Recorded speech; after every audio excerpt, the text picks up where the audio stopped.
ದೂದ್ ಪತ್ರಿ ಅಂತ ಹೇಳ್ತಾರೆ. ಕಾಶ್ಮೀರ ಹತ್ರ ಶ್ರೀನಗರದಿಂದ ಸುಮಾರು ಒಂದು 45 ಕಿಲೋಮೀಟ್ರು ದೂದ್ ಪತ್ರಿ ಅಂತ. ತುಂಬ ಒಳ್ಳೆ ಸುಂದರವಾದ ಒಂದು ಪ್ರಕೃತಿ, ತುಂಬ ಒಂದೊಳ್ಳೆ ಸೂಪರ್ ಆಗಿದೆ ಪ್ರಕೃತಿ. ಇಲ್ಲಿಂದ ಮುಂದೆ 1 ಕಿಲೋಮೀಟ್ರ್ ನಡ್ಕೊಂಡು ಹೋದರೆ ಅಲ್ಲೊಂದು ನದಿ ಹರಿಯುತ್ತೆ. ಆ ನದಿನಲ್ಲಿ ಹಾಲಿನ ಥರ ಇರ್ತದೆ, ನೀರೆಲ್ಲ ಹಾಲಿನ ಥರ ಇರ್ತದೆ.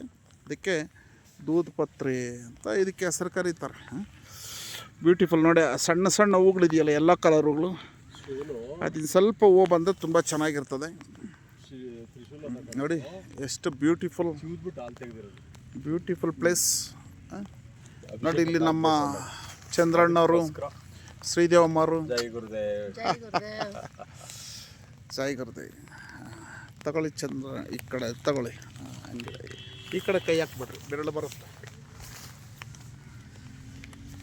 ಎಂತ ಸುಂದರ ನಾಡು,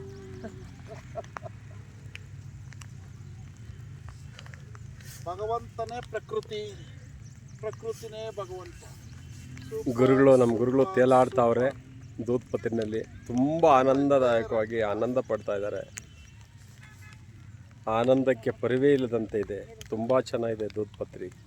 ಸೋನಾಮಾರ್ಗ್ ಕಾಶ್ಮೀರಲ್ಲಿ ತುಂಬ ಒಳ್ಳೆ ಪ್ಲೇಸ್ ಇದೆ.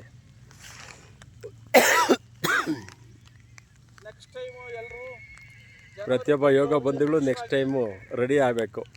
ತುಂಬ ಚೆನ್ನಾಗಿದೆ, ಸವಿ ಅಂಥದ್ದು. ಎಲ್ಲರೂ ಜುಲೈ ಫಸ್ಟ್ ಜರ್ನಿ, ಫಸ್ಟ್ ಡೇನೇ ಅಮರನಾಥ ದರ್ಶನ ಮಾಡೋಣ. ಜೈ ಗುರುದೇವ್. ಮಾಡಬೇಕು ಗುರುಜಿ. ಜೈ ಗುರುದೇವ್.